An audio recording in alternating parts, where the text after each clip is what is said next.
Hello everyone, आप सभी का स्वागत है आपके अपने यूट्यूब चैनल पे। मैं पूजा ढिल्लो। आज स्टार्ट करते हैं क्लास 10th का केमिस्ट्री का चैप्टर 1,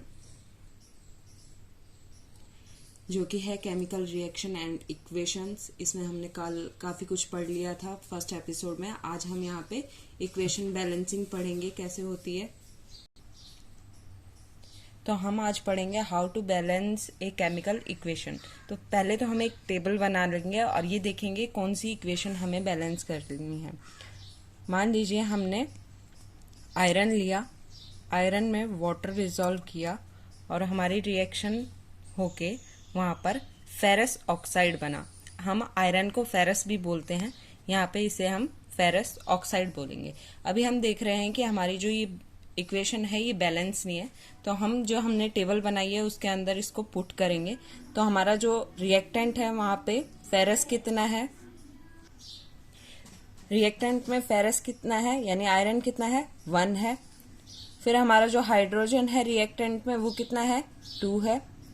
और ऑक्सीजन कितना है, 1 है। यानी 1 एटम ऑफ ऑक्सीजन है, 2 एटम ऑफ हाइड्रोजन और 1 एटम ऑफ आयरन। अब देखेंगे प्रोडक्ट में हमारे फेरस के आयरन के कितने एटम हैं। तो यहाँ हमारे 3 हैं। ऑक्सीजन हमारे कितने हैं, 3 हैं। हाइड्रोजन हमारे 2 हैं। अब हम इन्हें बैलेंस करेंगे। तो बैलेंस कैसे करेंगे कि हम इनमें इनटू करेंगे जितने की कमी होगी। जैसे हम देख रहे हैं कि रिएक्टेंट में एक फेरस है, एक आयरन है यानी, और प्रोडक्ट में 3 आयरन है। तो हम यहाँ क्या करेंगे, 3 से मल्टीप्लाई कर देंगे और ये हो गया हमारा बैलेंस। ऐसे ही हम हाइड्रोजन देखेंगे, हाइड्रोजन हमारा बैलेंस है दोनों तरफ।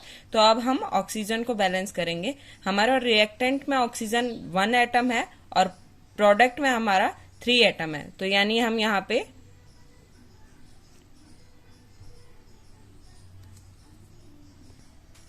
पर फेरस ऑक्साइड बना था यानी Fe3O4। तो यहाँ पे हमारे 4 मोल ऑफ ऑक्सीजन है, 4 एटम ऑफ ऑक्सीजन है। तो यहाँ पे हम क्या करेंगे, 4 से इंटू कर देंगे, यहाँ हमारा 4 आ गया। अब आप देख रहे हैं कि अगर पहले तो हम इनको बैलेंस करने के लिए इन सभी को ब्रैकेट में ले लेंगे ताकि जो अंदर है वो कोई चेंज ना कर सके हम। इसका मतलब होता है कि हमें जो चेंज करना है वो बाहर करना है, अंदर हमें एज इट इज रखना है, कोई चेंज नहीं करना है इसमें। अब देखना है हमें कि हमने यहाँ पे क्या किया है, फेरस के अंदर 4 लगाए हैं, मतलब ऑक्सीजन को बैलेंस करने के लिए 4 लगाया है यहाँ पे, और यहाँ पे हमने 3 लगाया था। तो यहाँ देखेंगे ये 4 हाइड्रोजन के साथ भी इंटू हो रहा है, तो 4 2 जा 8 हो जाएगा, यानी यहाँ पे 8 हो गया। अब यहाँ बैलेंस नहीं है तो इसको भी दोबारा बैलेंस करने के लिए हम यहाँ पे भी 4 इंटू करेंगे हमारे हाइड्रोजन के साथ। तो ये हमारी यहाँ पे बैलेंस इक्वेशन होगी, जिसको हम ऐसे लिखेंगे 3Fe प्लस 4H2O। रिएक्शन कराएंगे इनकी, Fe3O4 प्लस 4H2। अभी हमने पीछे पढ़ा था जब हम बैलेंसिंग करते हैं तो उसके स्टेट भी लिखते हैं। स्टेट हमारे क्या क्या थे, S से सॉलिड, L से लिक्विड, G से गैस, AQ से एक्वस। तो अब हमें यहाँ पे इसके सॉलिड स्टेट भी लिखने हैं कि मतलब ये कौन से स्टेट में है। तो हमारा जो आयरन है वो सॉलिड स्टेट में है, वाटर हमारा लिक्विड स्टेट में है, और हमारा फेरस ऑक्साइड हमारा यहाँ पे सॉलिड है, और हाइड्रोजन हमारी गैस है। अब हमारी जो ये इक्वेशन है ये बैलेंस इक्वेशन है, इसी तरीके से लिखेंगे। एक एग्जांपल और लेते हैं हम, जो हमारी एक्टिविटी 1.1 के अंदर जो हम पीछे भी कर चुके हैं। मैग्नीशियम को जब हम ऑक्सीजन के साथ मतलब एयर की प्रेजेंट में बर्न करते हैं तो मैग्नीशियम ऑक्साइड बनता है। वहां पे हमारा जो मैग्नीशियम था ये सॉलिड स्टेट में था, ये हमारी गैस स्टेट में था, और जो बर्न होने के बाद मैग्नीशियम ऑक्साइड मिला वो भी सॉलिड स्टेट में था। इसे बैलेंस करना था हमें। तो यहाँ हमारे 2 ऑक्सीजन है, मतलब जो छोटी इक्वेशंस होती हैं उन्हें हम बिना टेबल के भी सॉल्व कर सकते हैं।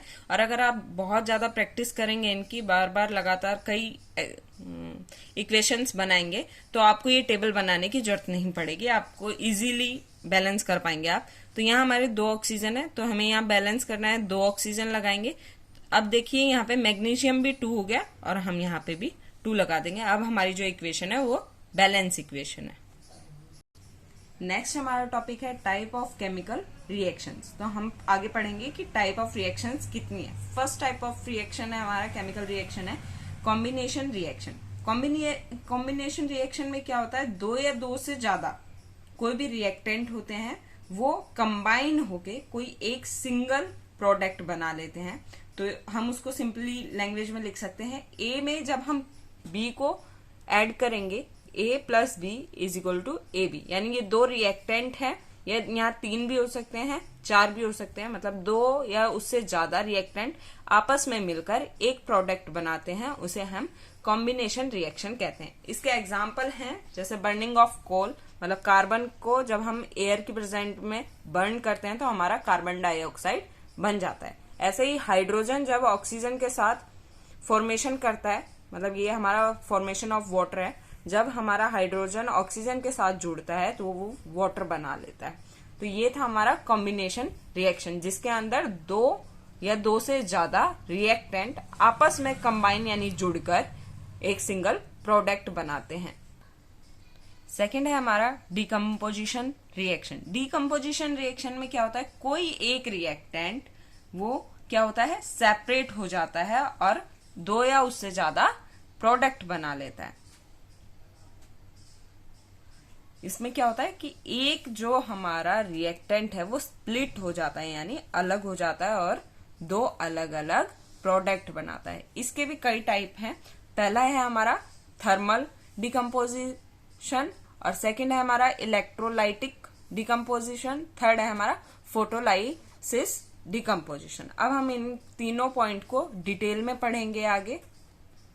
चलिए फर्स्ट पॉइंट पढ़ते हैं जो कि हमारा था थर्मल डिकम्पोजिशन। थर्मल डिकम्पोजिशन में क्या होता है कि इसके अंदर हमें मतलब सेपरेट करने के लिए किसी भी कंपोनेंट को हीट की जरूरत पड़ती है। जैसे हम कैल्शियम कार्बोनेट है जो इसके अंदर, उसको जब हम हीट देंगे तो वो क्या होगा, कैल्शियम ऑक्साइड में और कार्बन डाइऑक्साइड में ब्रेक डाउन हो जाएगा। तो इसमें हमें क्या पता चला कि किसी भी चीज को अलग करने के लिए अगर हीट की जरूरत पड़ती है तो वो जो रिएक्शन होगी वो थर्मल डिकम्पोजिशन कहलाएगी हमारी। नेक्स्ट हमारा इलेक्ट्रोलाइटिक डिकम्पोजिशन। इलेक्ट्रोलाइटिक डिकम्पोजिशन में क्या होता है, इलेक्ट्रिक करंट को पास किया जाता है किसी भी रिएक्शन के अंदर। जैसे मान लीजिए वाटर की रिएक्शन हम करा रहे हैं और उसके अंदर से हम इलेक्ट्रिक करंट पास कर रहे हैं, तो इसके जो मोल हैं यानी एटम्स हैं वो ब्रेक डाउन हो जाएंगे अलग अलग और हाइड्रोजन और ऑक्सीजन में टूट जाएंगे। नेक्स्ट है हमारा photolysis decomposition. Photolysis decomposition reaction जो होती है वो सनलाइट की प्रेजेंट में होती है। तो सनलाइट की प्रेजेंट में क्या होगा, ये कोई एक कंपोनेंट वो क्या होगा, सनलाइट की प्रेजेंट में रह के 2 अलग अलग एलिमेंट्स में ब्रेक डाउन हो जाएंगे। जो हमारा सिल्वर क्लोराइड है, यहाँ पे जो सिल्वर क्लोराइड है वो सनलाइट की प्रेजेंट में ब्रेक डाउन हो जाएगा इनटू सिल्वर एंड क्लोरीन। जो ये रिएक्शन होती है सनलाइट की प्रेजेंट में, ये यूज होती है ब्लैक एंड व्हाइट फोटोग्राफी के अंदर। जो हमारी ब्लैक एंड व्हाइट फोटोग्राफी हम करते थे पहले या होती हैं अब भी कई जगह, तो उनमें यूज होता है हमारा ये फोटोलाइसिस डिकम्पोजिशन।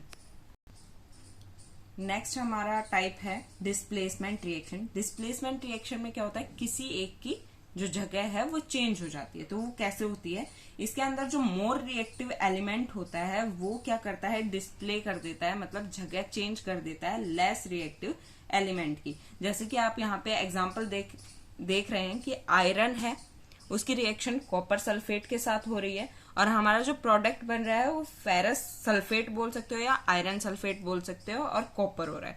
तो आपने यहाँ क्या देखा, जो कॉपर सल्फेट है उसकी रिएक्शन जब आयरन के साथ हमने करवाई तो आयरन ने क्या किया, डिस्प्लेस कर दिया। मतलब किसको डिस्प्लेस किया, यहाँ कॉपर को। कॉपर की जगह पे अब हमारा जो प्रोडक्ट है वहां पर आयरन आ गया है, तो हमारा प्रोडक्ट क्या मिला हमें, फेरस सल्फेट, और हमारा अलग से हमारा जो कॉपर है वो सेपरेट हो गया। तो इसको एक तरीके से हम दिखाते हैं आगे कि कैसे जो मोर रिएक्टिव एलिमेंट है वो कैसे लेस रिएक्टिव एलिमेंट की जगह को चेंज कर देता है।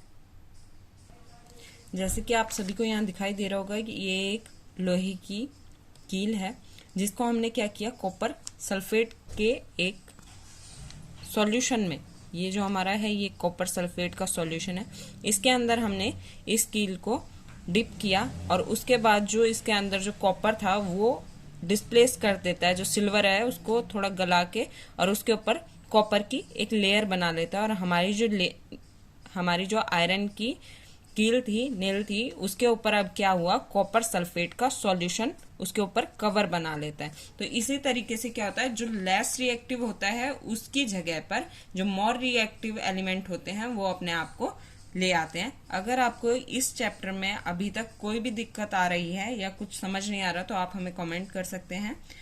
अगर आपको हमारी वीडियो अच्छी लगी तो हमारे चैनल को सब्सक्राइब कीजिए, लाइक कीजिए और शेयर कीजिए। Thank you.